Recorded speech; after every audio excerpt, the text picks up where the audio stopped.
আফগানিস্তানের ভূমিকম্প কবলিত অঞ্চলগুলোতে ধ্বংসস্তূপের নিচে এখনও চাপা পড়ে আছে অনেকেই। মৃতের সংখ্যা 1500 ছুঁই ছুঁই। এদিকে দুর্গম এলাকা এবং সরঞ্জামাদির অভাবে উদ্ধার কাজ ব্যাহত হচ্ছে। অনেক জায়গায় মোবাইল সংযোগে বিচ্ছিন্ন হয়ে পড়েছে, এতে ব্যাহত হচ্ছে যোগাযোগ ব্যবস্থা।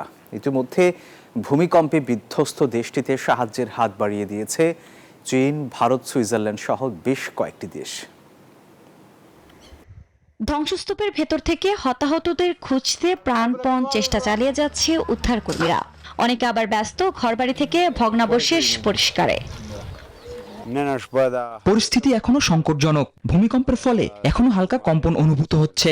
ঈশ্বর মঙ্গল করুন। কিন্তু মানুষ আতঙ্কে আছেন। পরিবারগুলি তাদের ঘরবাড়ি ছেড়ে খোলা মাঠে চলে গেছে।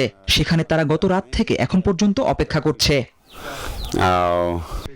রোববার ভোরে 6 মাত্রার ভূমিকম্পে কেঁপে ওঠে আফগানিস্তান। এতে মানচিত্র থেকে মুছে গেছে দরিদ্র দেশটির কুনার প্রদেশ। একমাত্র স্মার্ট সিটি বসুন্ধরা, আধুনিকতায় এক ধাপ এগিয়ে। বেশ কয়েকটি গ্রাম বেশ ক্ষতিগ্রস্ত হয়েছে পাকতিকা, নানগারহার এবং খোস্ত প্রদেশ। এতে বহু মানুষের প্রাণহানির খবর পাওয়া গেছে। হুহু করে বাড়ছে মৃতের সংখ্যা। এখনো অনেকে নিখোঁজ থাকায় হতাহতের সংখ্যা আরও বাড়তে পারে বলে আশঙ্কা কর্তৃপক্ষের।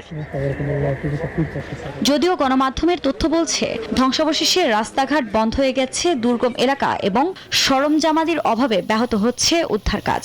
অনেক জায়গায় মোবাইল সংযোগ বিচ্ছিন্ন হয়ে পড়ায় যোগাযোগ করা কঠিন হয়ে পড়েছে। এ অবস্থায় উদ্ধার কাজে ব্যবহার করা হচ্ছে হেলিকপ্টারও।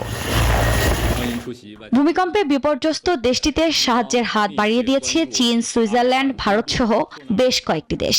ইতোমধ্যে জাতিসংঘ জরুরি তহবিল প্রকাশ করেছে আর 1 মিলিয়ন পাউন্ড সাহায্যের প্রতিশ্রুতি দিয়েছে ব্রিটেন। বিশ্লেষকদের মতে আফগানিস্তান অত্যন্ত ভূমিকম্প প্রবণ দেশ, কারণ দেশটি এমন একাধিক ফল্ট লাইনের ওপর অবস্থিত যেখানে ভারতীয় ও ইউরেশীয় টেকটনিক প্লেটের সংযোগ ঘটে। আফরিন মৌ, নিউজ 24।